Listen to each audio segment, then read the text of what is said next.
Welcome to The Non-Writer, where I explore the avant music in my record collection and maybe yours too. Today, I am very thrilled to be talking with Eddy Offord. Most of you probably know Eddy from his work with the bands Yes and Emerson, Lake and Palmer. And we're going to talk a little bit about that, but we're really going to get into Eddy's work prior to that and after that, and especially the work that he did with the manager and producer Giorgio Gomelski. Hi, Eddy. How are you doing? I'm good, Rick. Good to be talking with you. Yeah, it's great. This is an important part of the story of Giorgio that I want to tell here because it covers a substantial part of his career and yours, of course. But before we get into that, last time we had a little conversation before, and you mentioned that in this year, 2022, it is the 50th anniversary of one of the most amazing albums ever made, called "Close to the Edge" by Yes, and you had a big role in creating that album. And when that album was made 50 years ago, did you have any idea what kind of impact it would have 50 years later? Not a clue, Rick. I had no idea whatsoever. I didn't really make records to think, oh, this is going to be a smash hit, you know, but right. I just did what was artistically satisfying to me. And I really enjoyed working with the Yes on Close to the Edge. It was a very challenging project. And well, I guess the first album, the Yes album, I was surprised that did so well. I mean, who knew? But it did. Was that your first album with them? Yeah, it was the first record I had ever produced. Or before then, I'd always been just an engineer. Right. So on Close to the Edge, you actually, I believe, you get a producer credit. Yes, so from the Yes album onwards, I was engineer and producer. Right, and I remember on Close to the Edge, they even included your picture on the cover of that one. They sure did. So you were practically a member of the band at that point. Yes, I did kind of, especially when I started touring with them. I did become like a sixth member of the band. We traveled on tour together. We had our own private jet we traveled on together. And yeah, I was like a sixth member of the band. Right. So today, people look back at Close to the Edge, and many people consider it the finest album of the classic prog rock period of the 1970s. What do you think? How do you think Close to the Edge fits into the bigger picture of rock history? Well, you know, it's funny because when it became the 50th anniversary of the release of Close to the Edge, and I had to do a few interviews with a few little magazines and stuff, I actually thought, okay, I better put that album on again and take a listen to it. It's been a while since I heard it. And I listened to it, and it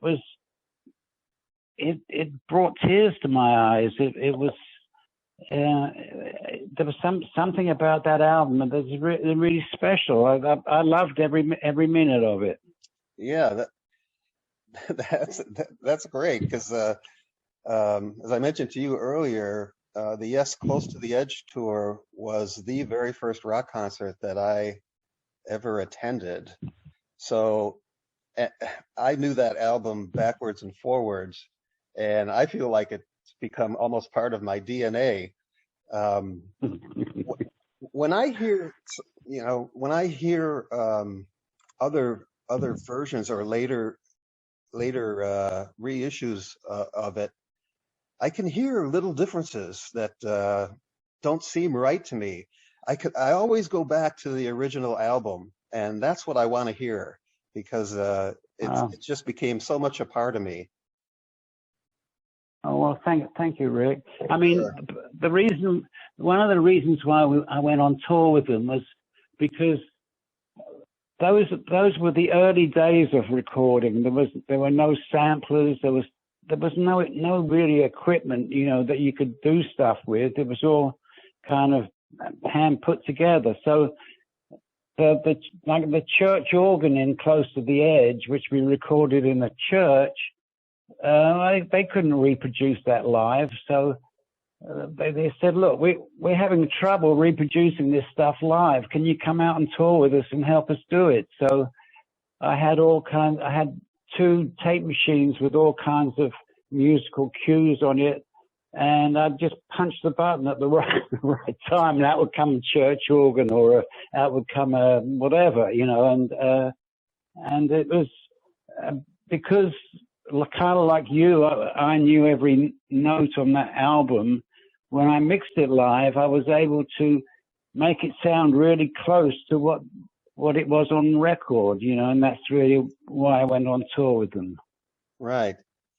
And recording Close to the Edge um, must have you must have had to utilize every trick in the book that you had learned up to that point.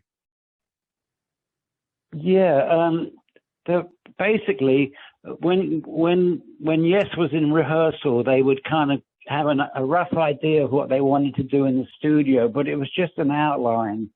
So really, when they got to the studio, it was kind of putting it all together and doing a little composition and figuring out what section went where. So we basically recorded like maybe the first minute or two, and until we got that right, and then and then we move on to the next section, and I play the end of the first section in the headphones so they could kind of get the tempos kind of matching, and then they'd do the next section, and then we'd have to edit the 24 track and get it so it ran smoothly, and by the end of the record, the whole 24 track tape was like covered in splices. It was just patched together, but it all kind of worked out. Right. Right. So this is a creative process that you're describing that you built up over several years at AdVision Studio. And I would like to take you back to those days at AdVision before you were working with Yes, so we can get an Okay. understanding of what it was that you went through to get to that point where you could make an album like Close to the Edge.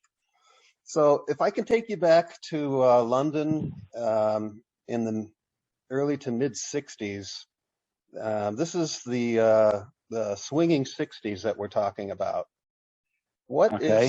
What are you doing as a young man in London to what kind of music are you experiencing, and what clubs are you going to? Well, basically, right out of school, I went to a kind of a pretty uptown school, and I think I kind of graduated when I was about 17 or 18. All that time, I had been playing in my own band. I used to play guitar in a band, and I also studied piano and when I was younger. And I didn't really start going to clubs. I was just busy with my band and doing my thing. And then I got a job in a recording studio. And I was very young, and that was my training ground. I learned, you know, how the first time I heard music coming out of those big speakers, it was just blew my mind. It was the most amazing thing. Well, tell me a little bit more. Tell me a little bit more about this band that you were playing in. It was what kind of it was nothing. It was just a silly little rock band. But it was fun. We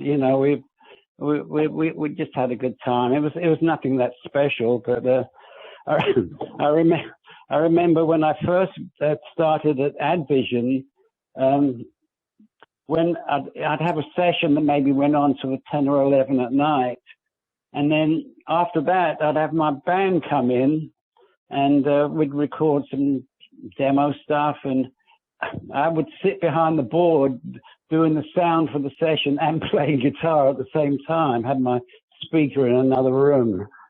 But, well, that must have been fantastic for you. You and your bandmates had access to a professional studio. Yes, that's right. We were very lucky. We almost got signed, but not quite. So then, you know, that was the end of that. So you got to tell us, do these recordings still exist? I don't have them. Sorry. Well, you'll be surprised. One day they'll show up on YouTube. Everything does. Oh, okay. But yeah. you said you brought your bandmates into Advision and you started this job at Advision. How did you end up getting a job at Advision? Well, I just actually my pet. I told you I was a sailor. Well, my father was also a sailor, and he used to take his boat to the south of France and do a little sailing in the Mediterranean, and he left me money to travel down there and join him. Of course, I spent the money, and then I thought, well, I better get a job. And I'm looking through the paper, like for maybe a petrol pump attendant or some kind of menial job. And I saw this ad, trainee sound engineer. I thought, oh, that sounds interesting. So I went and applied and got the job. Wow. What a twist of fate there. Well, to be honest with you, everything in my life has been a simple twist of fate. Really? Yes. I mean, for instance, if you want to talk about Giorgio for a second. Sure. I actually credit Giorgio for launching my career. I mean, really? If it hadn't been for, oh, absolutely. So when I'm working at Advision, I'm just like just an assistant engineer, and I was a low man on the totem pole.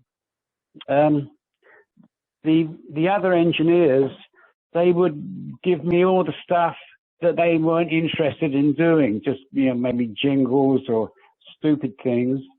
And then one day, a company called Marmalade Records booked in, and no one had ever heard of Marmalade Records. It sounded like a joke. So they said, oh, we'll give it to Eddie. And it turned out to be Brian Order and Julie Driscoll. And then and Giorgio, of course. And so we recorded this Wheels on Fire with those guys, and it was a big hit, not so much in America, but it was a hit in England. And that kind of launched me. And then I became like, oh, Eddie just had a hit record as an engineer. So, and then that's what got me started, a simple twist of fate. Right. So do you actually remember when you first met Giorgio? Yeah, pretty much. Giorgio was Russian. He was extremely passionate about everything he did and said. He his personality kind of took over the studio. He was big, larger than life, as it were. Yeah. Like, okay, for instance, when some musicians are trying to record, if they don't get it in the first 2 or 3 takes, it usually starts to go downhill because they're getting sick of it, and it's starting to be, it's lost its spontaneity, So, but unfortunately, maybe it takes 3 or 4 takes for them to actually learn all the parts. So it's a bit of a quandary. But Giorgio was able to, if he felt the session was kind of lagging a little bit and people were getting bored, he would make everyone take a break, and then we would do nothing, and he'd maybe tell a few stories or just kind of hang out and until he felt like the atmosphere was kind of back again. And right. then we go in and do the take, and usually we got it then, So he wasn't so much an amazing arranger, or he didn't really know a lot about sound per se, but he was so passionate about everything he did and spoke about that I think he inspired people. Yes, that's great. So at this point at AdVision, when you meet Giorgio and you record with Brian Auger and Julie Driscoll, you've been there then for a little while, because you've graduated to actual engineering position. But when you first started, Right. when you first started AdVision, you're not really doing engineering work right away. Right. And how big is AdVision? When you started there, how many employees did they have? There was 2 studios there. One was more of a video studio where they used to do overdubs for commercials or even for movies and stuff. And then there was the music studio, but which was there was only two other engineers other than me. That was Roger Cameron and Gerald Chevin, and there was a guy that used to cut vinyl stuff here in a cutting room, and that was about it, really. There wasn't that many people there. Yeah, so this but is also, pretty small company then. It was, but we also did film music, and back then it was like, I think it was either 35 or 70 millimeter, but they'd show the film in the studio, and the arranger would see a swipe go across the picture, and he knew when to start the music. And so it was, I don't know, it was exciting to see all this stuff going on. It was great. Sure. And at that time, what were the other studios that were, I guess, kind of your competition? Okay, there was 2 main ones, I think. One was Olympic, and there was another one called Lansdowne. Those are the 2 I remember most. They were both really good studios. I can't think of anyone else. I mean, the Abbey Road, that was all affiliated with EMI, so it was a record company studio. There weren't that many independent studios at that time. So how did AdVision compare to, say, Olympic as far as size? I think Olympic had a bigger room. Equipment-wise, it was, I guess, on a par. I don't know.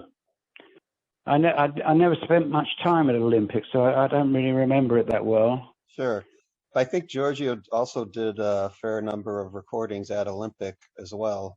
Right. So as an independent studio with just a handful of employees, what kind of hours were you operating at AdVision? I was working pretty much 12 hours a day, or maybe even longer, I mean, you couldn't keep me out of the studio. I was there all the time. I'd wake up, drive to the studio, work all day and all night, come back and get a little bit of sleep, and then back again the next day, you know. So, did you have any idea when you answered this ad looking for a trainee that you would fall in love with this job? I had no idea, but you know, the funny thing is, my father was a fairly successful businessman, and he had a company that did office furniture and stuff, and he really wanted me to go into business with him, and he wanted me to learn how to be an accountant and stuff, and all that went right out the window. Once I stepped into that studio, I wasn't leaving again. Yeah. Were you still living at home at that time? No, I had moved out. Okay. Probably for the best. Yeah. All right. So, as a trainee, you become a tape op first, I guess, right?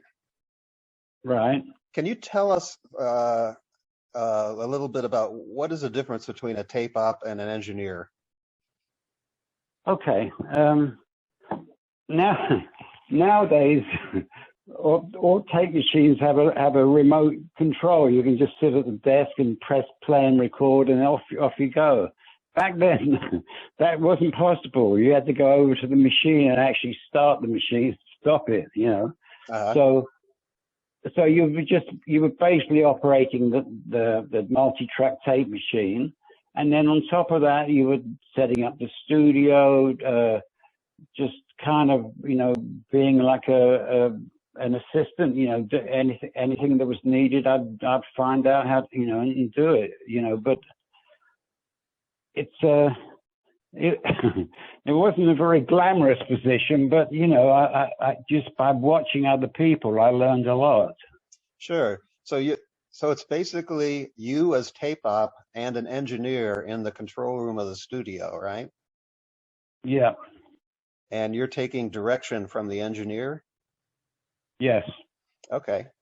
And the engineer is also giving directions to the musicians in the live room, right?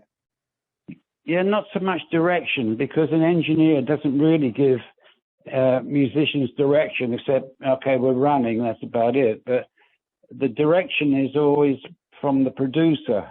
Okay. So when you would do a session like this, are you pretty much staying in the control room most of the time?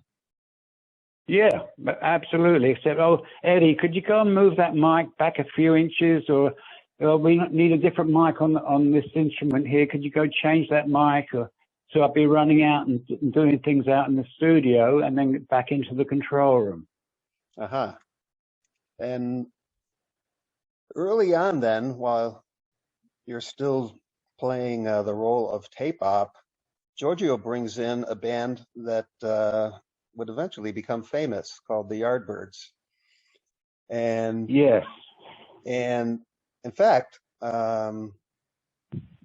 they do quite a bit of recording at AdVision, and they apparently strike up a relationship with the engineer that you were working with, Roger Cameron. And right. One of the Yardbird albums is actually called Roger the Engineer. I didn't know that. That's funny. Yeah, and it includes a sketch of Roger Cameron done by one of the band members. Oh wow! And Giorgio, of course, was producing those records. So this time with the Yardbirds would have been in 1965. What year did you actually start at AdVision? Yeah, I'm not good with years. Sorry about that. It couldn't have been much before then. I'm not really sure, Rick. Sorry. Sure. So probably you may not have even been aware of the Yardbirds at that point. If you were not going out to live music much at this time. No, I spent all my time at the studio. I didn't really go out to do, to live performances. I was too busy. Sure. Had you heard much about like some of the bands that were becoming popular at the time, like the Rolling Stones? Did you hear much about what was Well, going yes. I mean, yes, I was a big fan of the Stones and the Beatles and the Yardbirds and the Animals and all kinds of bands. They were fantastic. Later on, I would go down to I always went down to the speakeasy after a session just to kind of have a couple of drinks and kind of chill out. And there were a lot of other people there too. So maybe Pete Townsend or Mick Jagger were down there, and we were talking, comparing albums and just bullshitting. But like for instance, I was there one night, and Mick Jagger and I think who else was it said, "Look, we have an idea for a song. We want to record." It was at Ronnie Wood's. Ronnie Wood had a studio, so he said, "Can you come down and do a little engineering for us?" So I went down to the studio at Ronnie's house and and did some stuff there. So I was pretty aware of all the music that was going on at that time. So I don't know what else to say. Well, that's even better that you don't have to go to a club to see these musicians. You just go right to their home and record them. That's right. That's right. Yeah. So there's a story about the Yardbirds recording a song, the song that was Heart Full of Soul at Advision. Yeah. And I have this box set CD called The Yardbird Story that has extensive liner notes by Giorgio Gomelsky. And I want to read to you what Giorgio says about this session recording Heart Full of Soul. And the thing that stands out about this session is Giorgio's idea for this was to use a couple of Indian musicians, one on sitar and one on tabla, to get that sound for this song, which apparently had never been done before in a pop song up to that point. And here's what Giorgio says. Recording guitars was hard enough, but these strange-looking acoustic things. However, young Eddy Offord, the session engineer, later producer of Yes and many other artists, was undaunted. He set them up sitting on the floor in the middle of the studio, and off we went. The sound was incredible, and we looked at each other awestruck. After a while, however, we came upon what finally proved to be an insurmountable obstacle. That was timing. The Indian musicians couldn't get the timing right for this Western song. So that's what Giorgio says about the session. What do you remember? I do.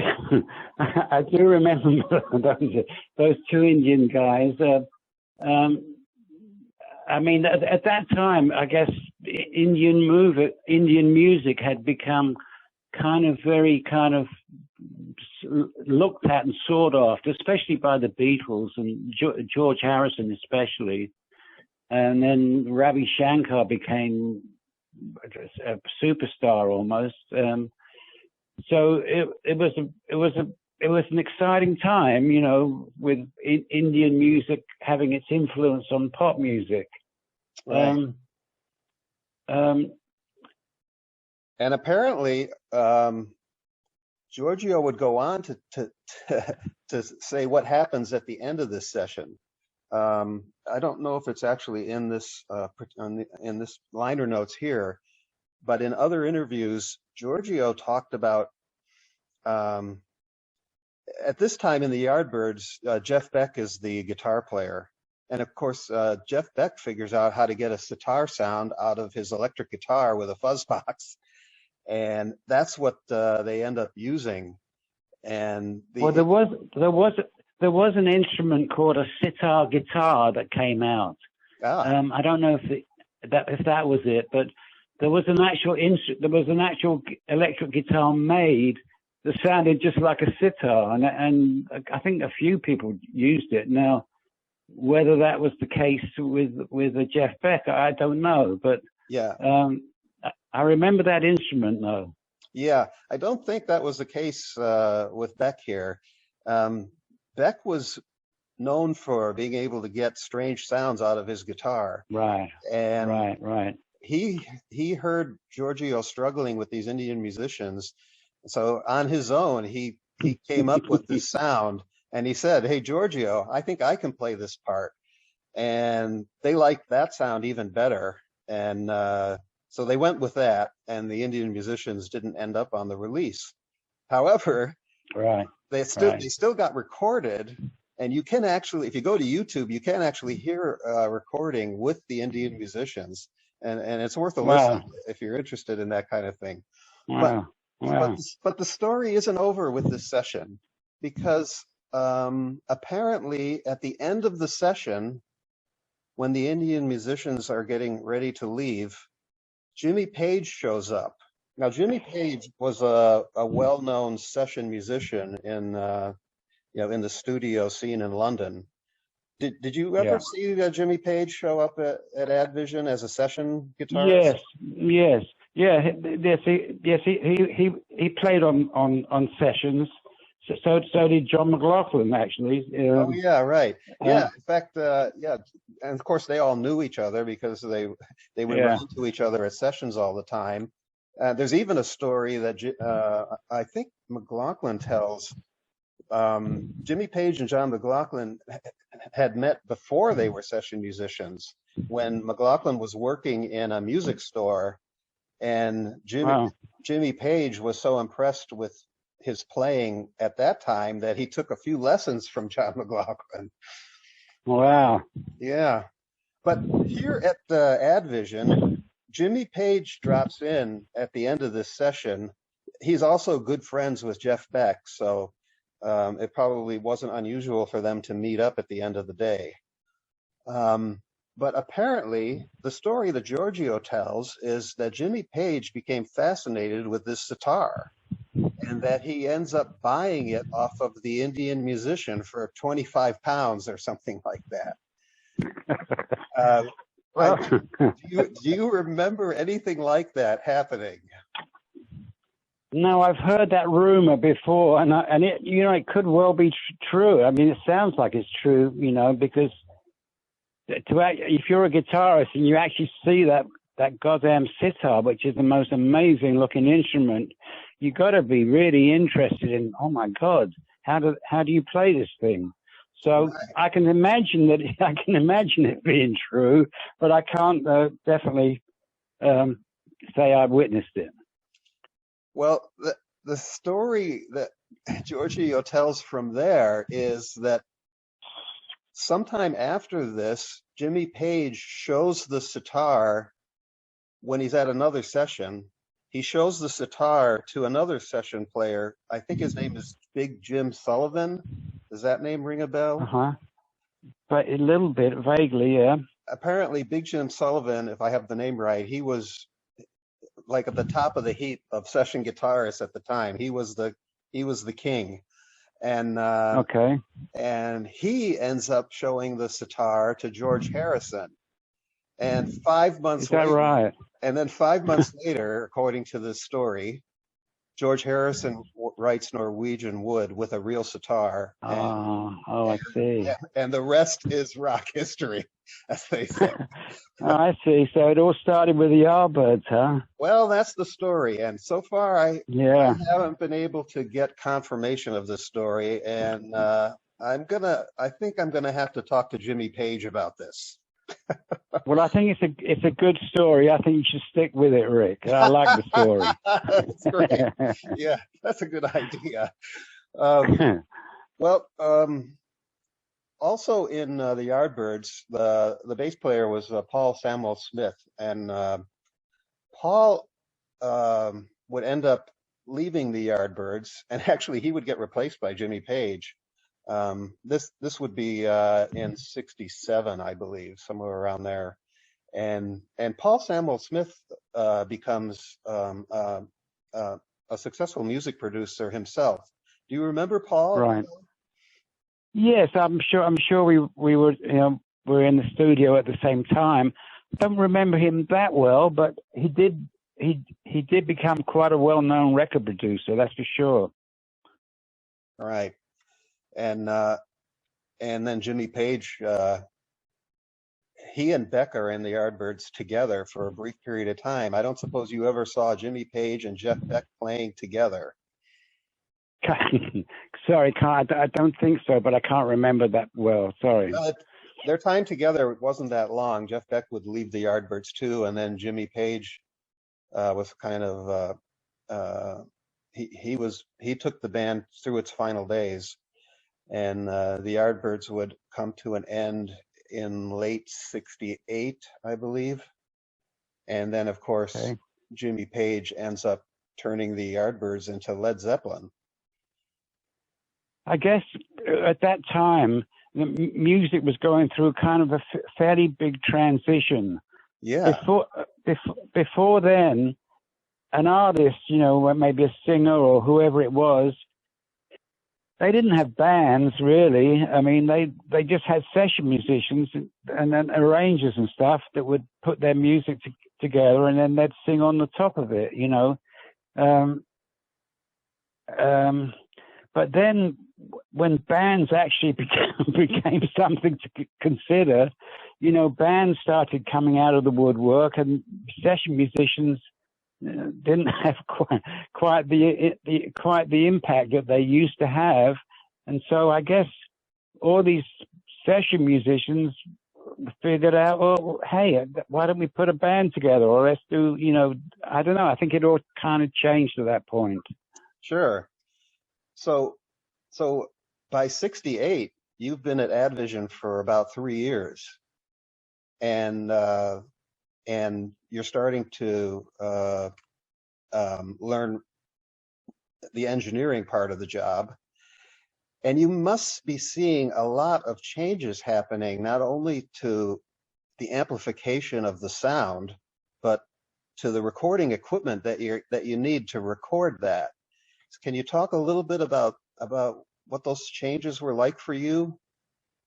Yeah, I mean, when I first started, all we had was 4 tracks.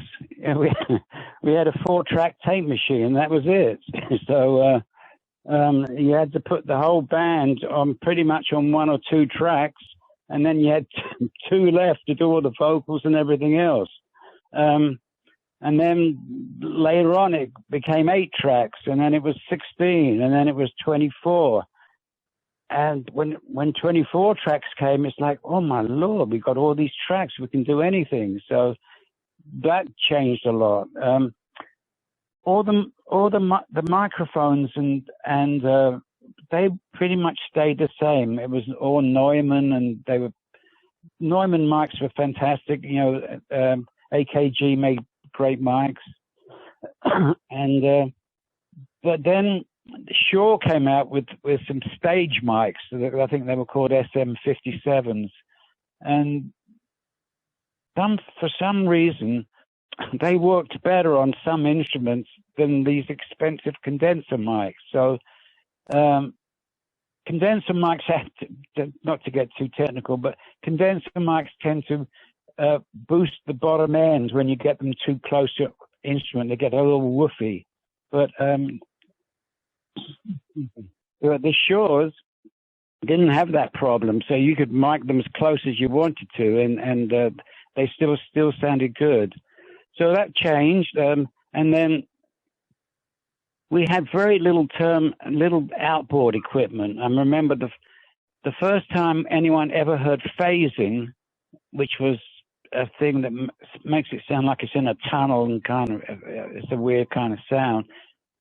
That was done with tape machines. You'd have to play the music off one head, and you'd put it through 2 mono tape machines, and then you'd put a pencil in between the heads and change change it, and then they went out of phase and in phase, and that was that was about all we had. And then later on, and then they came out with an actual phaser that was just a thing you could plug into, and then I think it was Eventide or someone started coming out with little things like echo machines, and then later on the Lexicon reverb units came out, and things started to progress. Right. And by 68, there's a lot of also experimentation starting to go on in the studios. The studio is becoming more of a place to try new things. Did you ran into that a lot at AdVision? Yeah, I mean, for instance, I was working with one band, I think it was Head, Hands and Feet, I think, and so the guy says to me, look, when it fades out, we want it to sound like it's going inside a bottle. We want it to disappear inside a bottle. I said, okay. So we played the end of the song through the studio speakers, and then someone would take a bottle and there'd be a mic facing the speakers, and he'd gradually put the bottle over the microphone, and the sound disappeared inside the bottle. It was quite amazing. But we were always trying. We were always trying new things. You know, I remember a lot of times we'd try putting instruments or vocals through a Leslie speaker to give it some kind of special effect. And I remember one time I was working with Steve Howe on a track from Yes, and we wanted like a strange kind of sound. So I don't know if you know what a Doppler effect is. A Doppler effect is when let's say a train goes past, as it's coming towards you, it has a certain pitch to it, and then when it passes you, the pitch goes down. So there's right. That's called the Doppler effect. So what I did was I had one mic on his guitar, and I had my assistant take another mic on about a 15-foot length of mic cord, and he'd swing it around the studio. And every time it came near the amplifier, it would be slightly sharp, make it slightly sharper. And then as it passed the amplifier, it would go slightly flatter, kind of giving it some kind of weird effect. We tried anything. We would try anything to get something different. Sure. Yeah, that sounds like you had a lot of fun doing it too. Yeah, it was fun. It absolutely was. So you already talked a little bit about one of the first sessions that you did as an engineer, and giving Giorgio credit for launching launching your career with Brian Auger and Julie Driscoll. I believe that must have been around 68 or so. And and yeah, this was when Giorgio was doing his Marmalade record label, which he got backing from Polydor Records to do that. So Polydor was funding Marmalade, and Giorgio was had some money to spend on on making recordings. Although he was still, I guess he didn't have a lot of money, because the stories I've heard is that many of these Marmalade sessions were done late at night to get a lower rate, I guess. Do you know anything about that?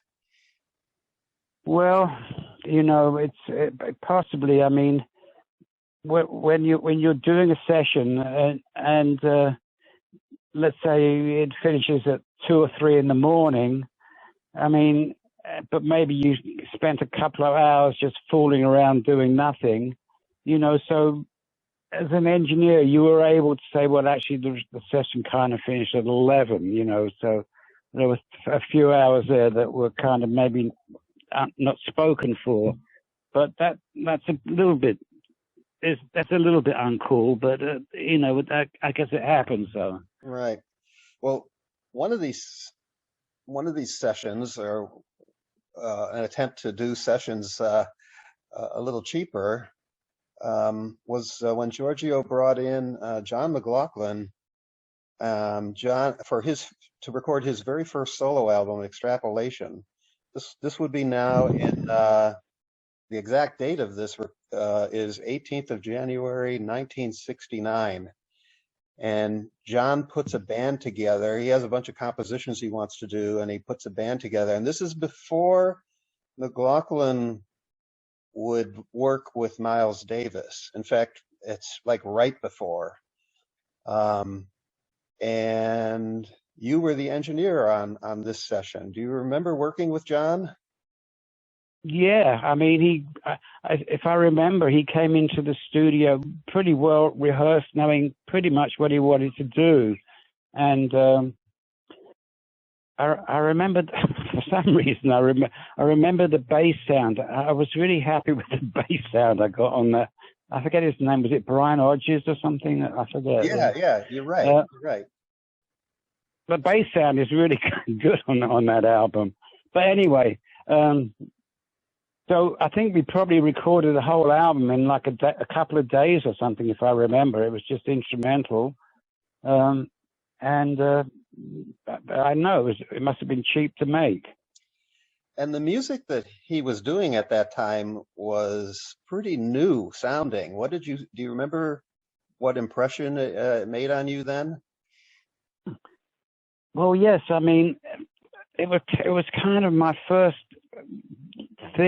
foray into kind of progressive jazz. I guess that's what you might call it, or I don't know what kind of music you call it, but it was. I wouldn't call it fusion at all. It was, but yeah, I think you're right. Progressive jazz is probably good. Or a little avant-garde stuff, but yeah, it was very beautiful, and I loved working with John. It was fun.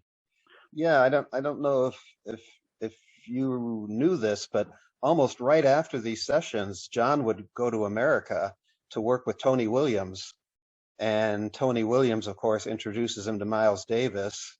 Miles had heard about John, and Miles right away invites him to the sessions that would become In a Silent Way.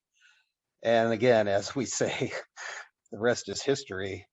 So, well, I mean, I guess, Giorgio, should take the credit for that, because if it wasn't for Giorgio, maybe it wouldn't have happened, because that album that we did, maybe was his introduction, and so we can say that Giorgio not only launched my career, but maybe John's too. Yeah, well, and the list goes on.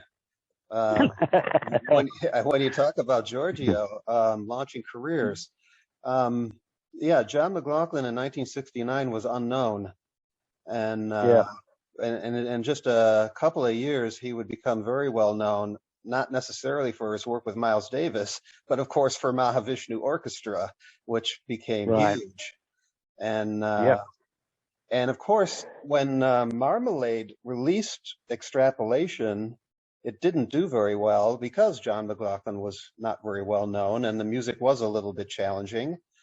And that's the kind of stuff Giorgio liked, though. Yes. Giorgio had a phrase that I've read that doesn't really. He must have come up with this. He spoke multiple languages, and I'm sure he came up with this phrase in another language. The music that he was, whenever he tried to describe the music to people, he would say, this is music for the not soft-brained. Well, that's true. Yeah. So I guess in a way he's saying this is music for people who like to think about their music, or who take music seriously or whatever. But for the not soft-brained, that's really stuck with me. Yeah. What he certainly wasn't into kind of regular pop music kind of format, kind of pop music. He was always searching for something different and challenging, and yeah, I mean that's the way Giorgio was. Right. And not too long. Well, this is 69. Later in 1970, Giorgio works with Keith Tippett, the piano player. He was known for Right, doing kind of progressive jazz piano playing. right. People listening to this might also remember Keith played on some of the early King Crimson albums, which Hmm. those, not the first one, but maybe the next two, which have some very avant-garde moments on them. Um, and I know you were not involved with those recordings, and neither was Giorgio, but Giorgio um, had Keith Tippett on Marmalade Records, and when he recorded Keith, he did that at Advision. Do you remember working with Keith? Vaguely, I do. Yes. I remember him being a very sweet guy, and but I don't remember the sessions that well, Rick. I'm sorry, but Yeah, Georgia was always bringing in these crazy musicians right. that they didn't make a lot of sense. But then when they got down to it, they were remarkable, each in their own right. Yeah. Well, now that you mentioned crazy musicians, also around this time, um, one of the groups he brings in is even crazier than what you were hearing from John McLaughlin and Keith Tippett. A guy named John Stevens had an ensemble that was called the Spontaneous Music Ensemble, and they were flat out free jazz. This is Yeah. total improvisation, and Yep. could be pretty wild. Do you remember that music? Yes, I do a little bit. Yes, like you said, it was there was no kind of uh, it was just like you said, it was just improvisation and totally spontaneous and just kind of just going in peaks and valleys and all kinds of stuff. And it was it was definitely different. Right. Yeah, and being so different, um, were there any, do you remember any recording challenges for music like that that were, different from recording, a more melodic song?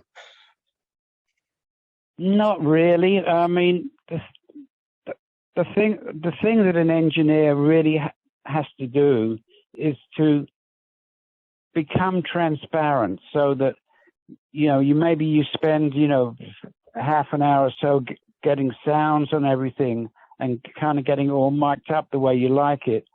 But after that, keep quiet and let them do what they do best. And so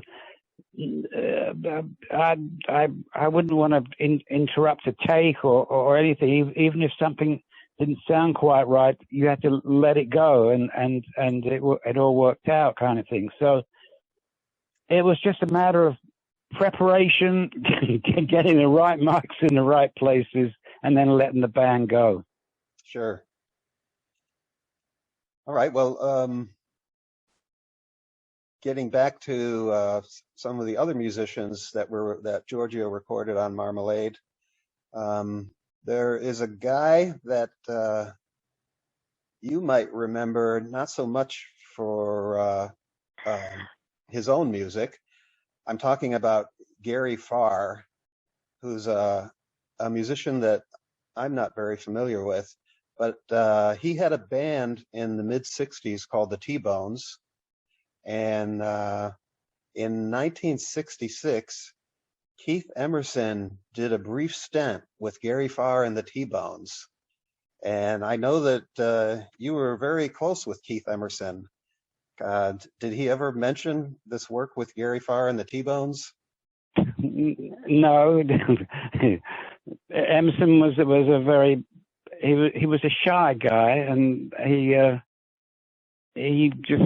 didn't talk a lot. He left all that to Greg Lake and Carl Palmer. But he didn't mention it. But he's got to be the Keith Emerson was probably the best keyboard player I've ever worked with. Unbelievable. Right. The only reason I know about Gary Farr and the T-Bones with Keith Emerson is because a clip has survived that anyone can view on YouTube, and Yeah, it's if you like Keith Emerson, you've got to go look up this clip. I think it's an amazing clip, and Keith's playing on that is fantastic as always. it's it's phenomenal. I mean, his improvisation is just to die for. I mean, just really, really great. And the band, and it's quite a different band than what you're used to seeing Keith play in. Would you call it boogie woogie, maybe? Yeah, yeah, blues orientated. Yeah, Yeah, absolutely. I think it was done for French television. The whole Hmm. ambience of the video is fantastic with the crowd there, and there's these young women behind Keith, really close to him, kind of rocking out while he's playing. Yeah, yeah. I mean, Keith could play anything. He was very classically trained. He could play. He could read music. I mean, he was just fantastic. But his improvisation, I think, was really incredible. Right. So the Marmalade label ends up going bankrupt around 1970, I believe. Um, were you still in touch with Giorgio around that time? Did you ever have any discussions with him about Marmalade? Well, I guess the problem is that Georgia was so enthusiastic about jazz, and he he,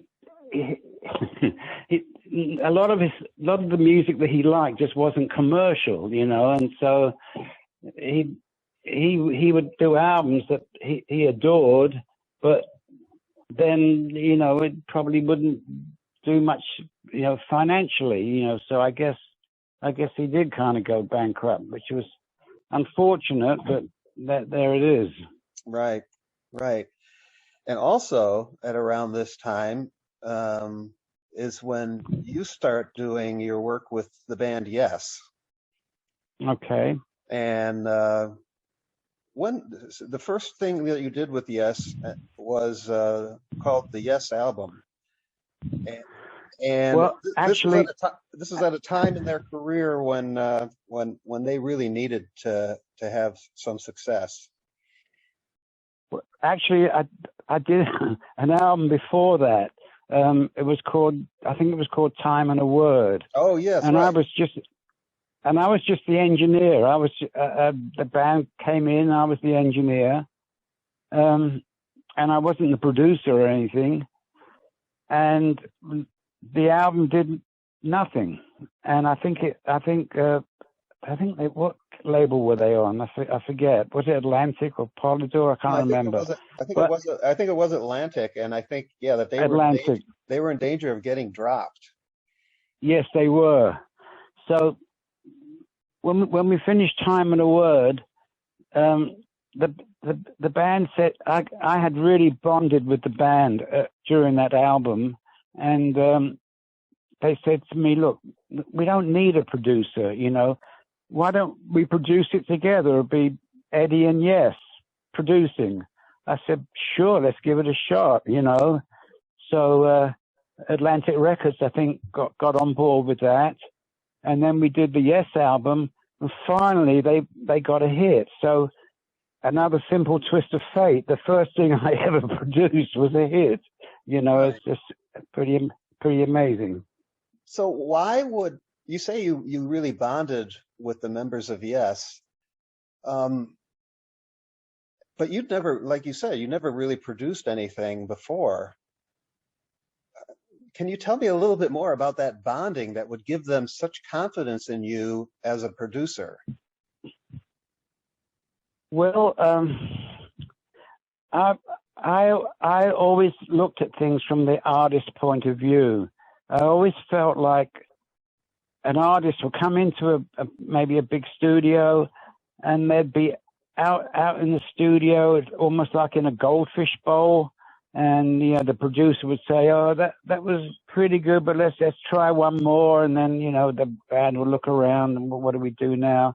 I always had a kind of, I felt bad for them, you know, so that when Yes came along, I made it my priority to kind of really make sure that the band was comfortable, that they were getting what they wanted, that their ideas were used, and not some producer telling them, oh, you can't do that, you can't do this, or whatever. So I made it my priority to make sure these guys really developed what they were hearing in their own heads. I guess that's the way to put it. So, I mean, and sometimes, you know, there would be different members of the band. There'd be these long discussions. One member would say, I want to do it this way, and the other guy would say, I think it should be this way. And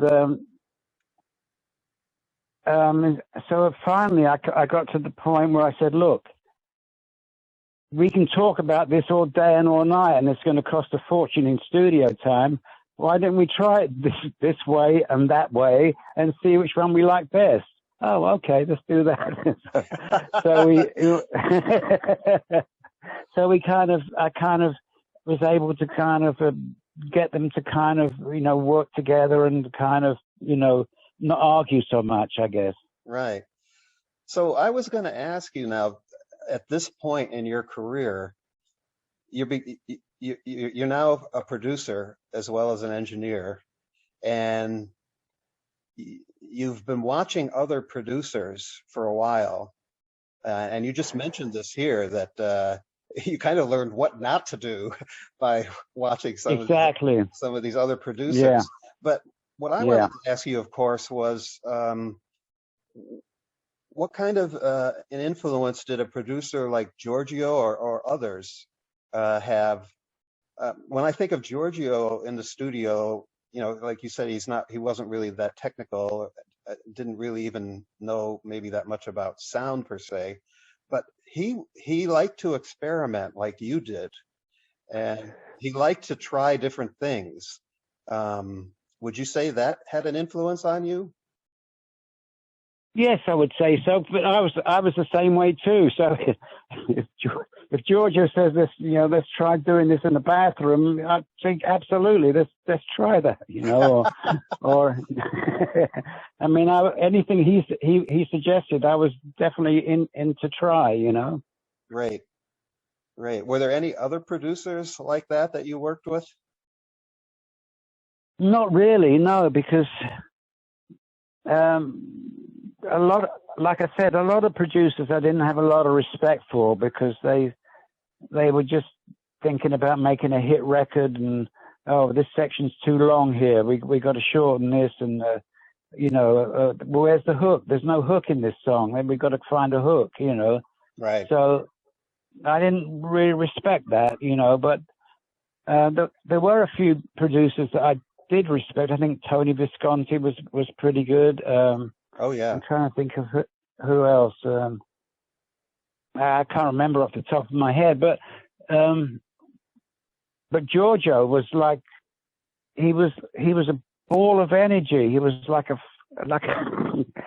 he was like a meteor. I don't know what it was, but his vibe was really fantastic, you know, and he'd sit at the console smoking his Gitan cigarettes. He was a chain smoker.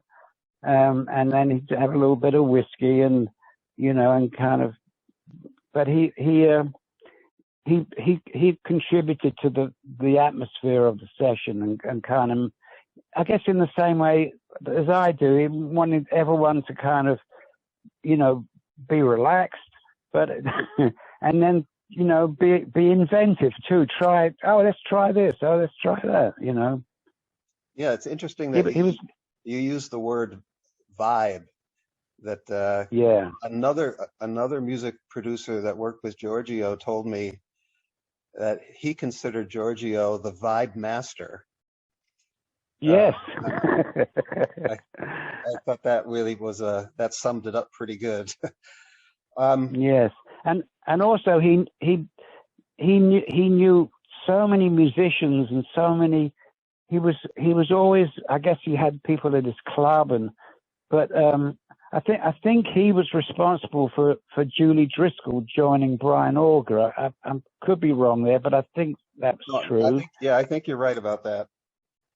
And he knew all kinds of musicians, you know. he even got an Indian tabla and sitar player. I mean, he knew everyone. Yeah, yeah. I guess maybe you didn't hear this story that you knew about Giorgio's relationship with Brian Auger, of course, but Yeah. Giorgio used Brian Auger to play harpsichord on the Yardbirds' very first hit song, Right. "For Your Love," and Yes. apparently Brian was quoted as saying, "Who the hell uses a harpsichord in a pop song?" Yeah, well, it's true. It's true. But it was a good idea. Yep, Giorgio does. Yeah, yeah. So you would go on now, pretty much, you would kind of dedicate your career now to Yes pretty soon after Close to the Edge gets released. Would that be a fair statement? I can't remember if it was after Fragile, maybe after Fragile I joined the band, or was it after Close to the Edge? I can't remember. But yeah, at that point, that was all I did was Yes. Right, and you would even tour with the band. Yeah. And you also would start developing, well, you created your own mobile recording studio, right? I just want to mention one thing, okay? When I was in school, I was totally focused on maths, physics, and chemistry. I kind of specialized in those subjects. I was a total nerd. I mean, I was I was a nerd, and I came into the studio, and I was still a nerd. You know, I'd sit behind the board, trying to get sounds together. When Yes asked me to come on the road with them, suddenly I'm at these huge arenas, you know, Madison Square Garden, all over the country, all over Europe, Asia, Australia, and it totally changed my life because I'd always been a little bit bad around girls. I was never good at getting girlfriends. Sure. And suddenly the floodgates opened up, and there I was. It was fantastic. But anyway, what I learned by touring with Yes was that some nights the music was good, some nights it was not so good, but some nights it was just magical. It was just, you couldn't account for it. Why was it so magical that night? But it was definitely magic. So I thought to myself, there's got to be a way to encourage that in the studio. So, and then I had another problem with Yes, was that when they wanted to record live, which was normally done in a mobile truck outside the gig, and I'm inside doing the sound, you know, trying to get the live sound together, I couldn't be in two places at the same time. So, and then finally I decided, you know what, I'm going to build my own studio, but it's going to be a different kind of studio. It's going to be, I'm not going to have a control room. I think control rooms are not a good vibe. I want to be in the studio with the band. So I developed this studio that I had.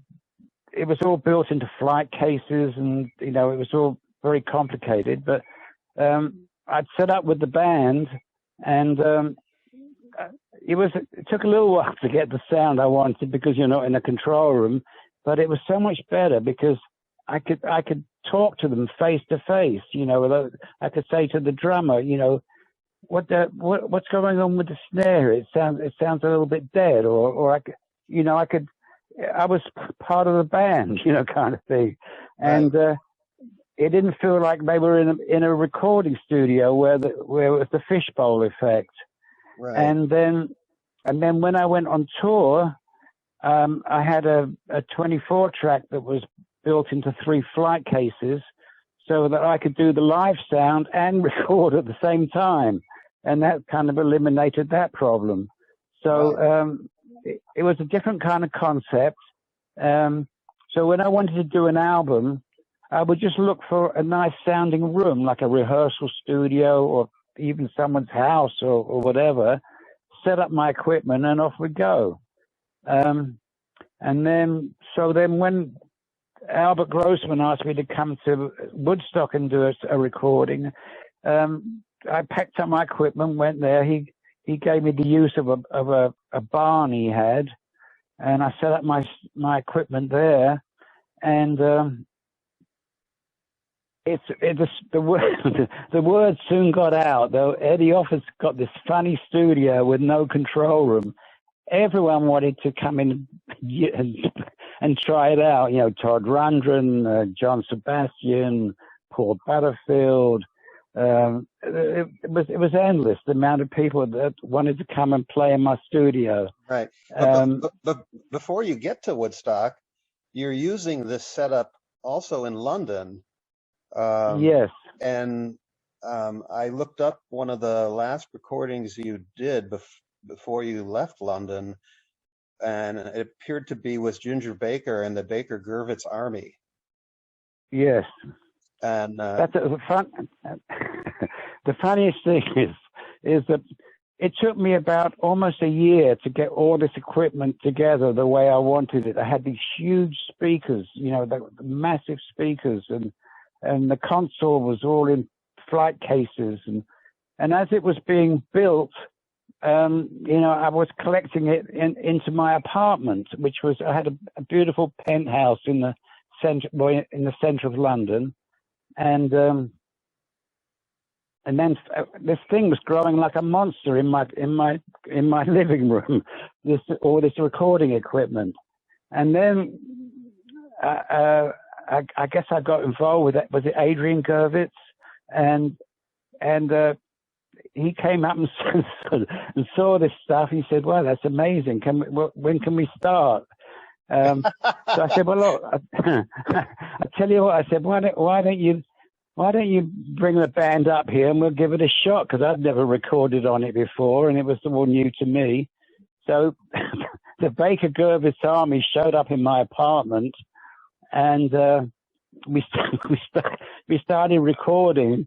And a little bit later, the police came around and said, "Look, we can hear you a mile away." There was no sound insulation at all there, and the sound must have gone for miles. But anyway, that's how that started, and then I think we found a rehearsal studio to record them in, if I remember rightly.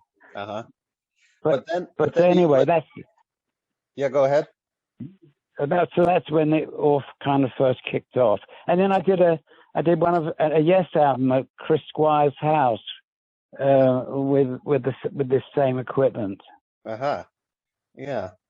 So you said you got invited to America to do some recording at Woodstock. Who was this that invited you again?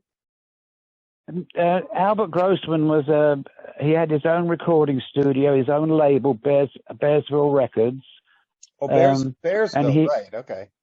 Yes, and he managed Bob Dylan and the band, and I think he had Todd Rundgren. He had Janis Joplin. He was, to me, he was the closest thing to Giorgio that I had ever met. He was passionate. He was an amazing character, and he wasn't so involved. How did he know about you? I have no idea. I have no idea. But when I came to America, you know, I fell in love with America. I just loved it so. It was so different to I don't know, England seemed to be very class conscious, not amongst musicians, but just in general, and the weather was shitty, and America was wide. This is like 1976 or 7, Probably. and you're going from the heart of London to Woodstock, New York, which couldn't be more different. It was fun. I loved it. I really had a good time. I actually met my wife there. Oh yeah. Um, And did you and I sent you a picture of that structure that you were recording in at, that was on Levon Helm. That was at Levon Helm's property, and Yeah, he had built this barn there, and I believe you were recording at, and they called it the barn, I think. yeah. Actually, what happened was Levon was trying to put his own band together. I guess the band with Robbie Robertson and all the rest of them was over, and he wanted to put his own band together. And he built this amazing structure, just right in Woodstock. And he said, "Look, you bring over your equipment and let's record an album." I said, "Fine." So he got Dr. John in, Paul Butterfield, all kinds of musicians in. It was fun. And then Levon decided to go somewhere else for a couple of years. So he said, "Well, look, you can just keep using the barn." So I did a few albums there, and it was great. But then a few years later, I left, and I think I moved somewhere else. But eventually, that barn burned down. Somehow it got caught on fire, and it all burned down. So Levon rebuilt it, and I think it was a little different, but that's the story anyway. Yeah, yeah. Well, it's a beautiful looking barn, and Yeah, while you're working there, one of the people that gets in touch with you is Giorgio Gomelski. And you probably hadn't heard from Giorgio in a while. yes, he came out of the woodwork and appeared. Yeah, so it was fun to see him. It was hard at that time because, like I said, everyone was recording in my studio, but he had a project he wanted to do, and I think I helped him out with it, and that's all I remember really. Yeah, well, that project turned out to be Bill Laswell's band Right, Material, and right, as I mentioned to you before, this was part of Gomelski had just moved to New York in 1978, and he put together this festival, kind of built it around David Allen, and and he recognized Bill Laswell as a real talent on bass, and built a backing band for David Allen with Bill Laswell. And Bill Laswell found these young musicians to make this band, which was at first called the Zoo Band. And these are the people that Giorgio brought up to your studio in Woodstock. right. So Bill Laswell would have been in his mid 20s, I think, at that point. But the band of young men that he brought with him, they were all around 20 or 19 or 20 years. They were very young. Mm-hmm. And it turns out that every one of these young men was playing in a prog rock band before before they hooked up with Giorgio and Bill Laswell. And in New York at that time, uh, the music scene was changing. Punk rock had had a huge effect, but there was this tight-knit group of artist community in New York that started playing music, and that scene would get the label No Wave, and Brian Eno would discover it and put out an album of no wave music. This is, of course, in reaction to new wave, which was Hmm. where that new wave, of course, had much more of a pop feel to it, whereas no wave was much more avant-garde. So I Giorgio, like the of course, name. It's great. Yeah. yeah, Yeah. Giorgio, of Sorry. course, Giorgio is again going with the avant-garde approach to music, music for Right. the not music for the not soft-brained. That's And right.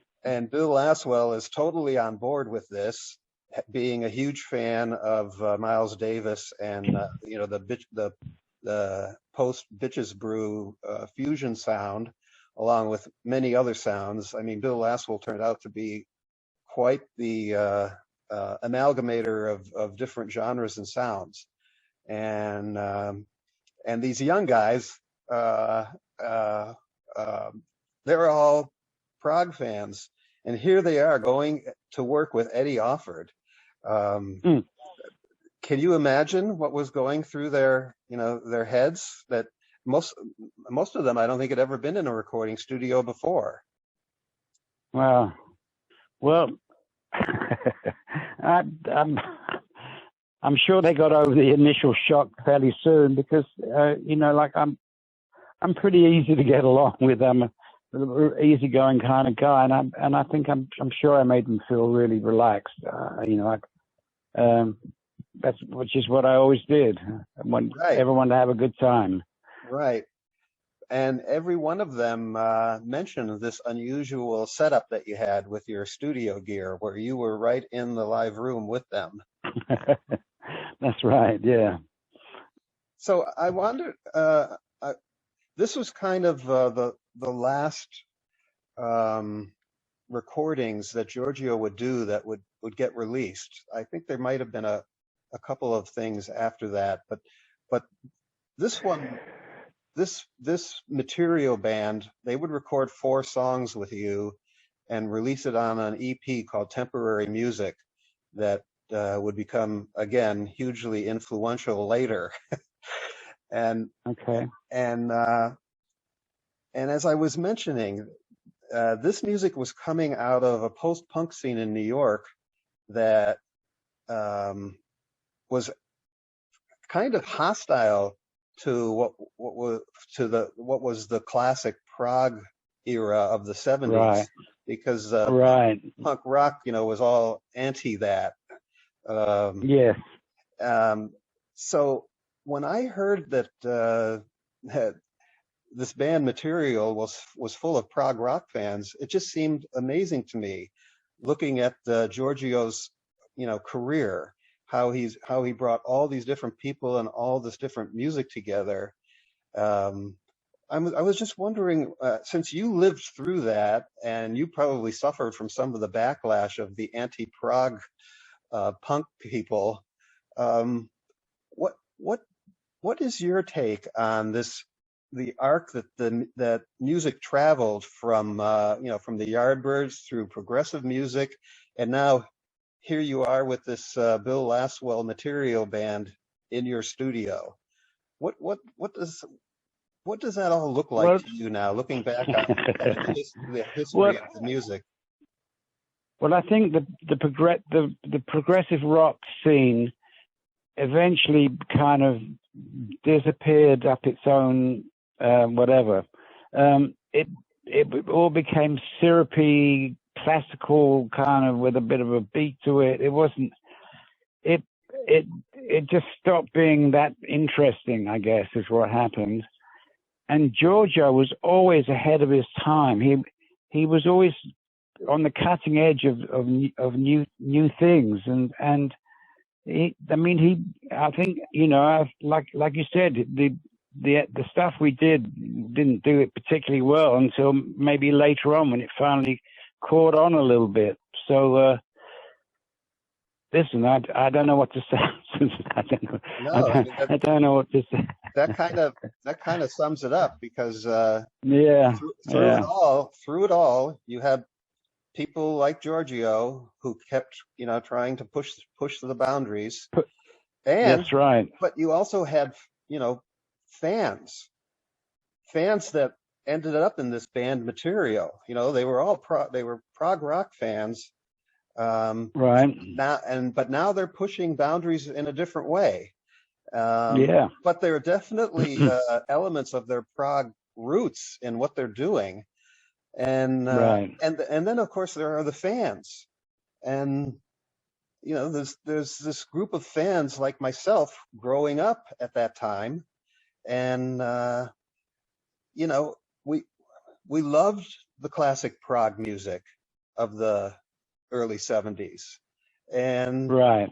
and then we also loved the energy of the punk rock, Yes. and there was a large number of fans like that who didn't see the problem, you know, with liking different genres of music, and even seeing now the connections between these genres that I think people have kind of denied for a long time.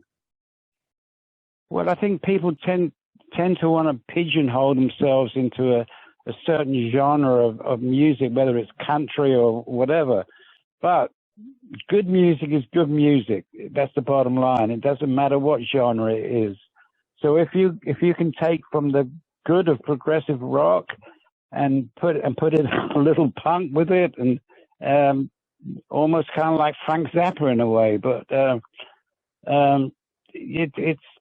it's all, we're all, everyone, if everyone's got their influences, and that's what makes new music, you know. It's taking a little bit from here and a little bit from there. Right. And we can certainly thank people like, even though Giorgio Gomelsky's name isn't that well known, we can certainly thank Giorgio and people like him. And yes, and Eddy, thank you for all the great music that you made over the years, and okay, for being part of this Giorgio story. I mean, these are, I think, fantastic connections, and I really appreciate you sharing them with us. No, you've got it, Rick. No problem. All right. Thanks a lot, Eddy. See you later. Okay, bye.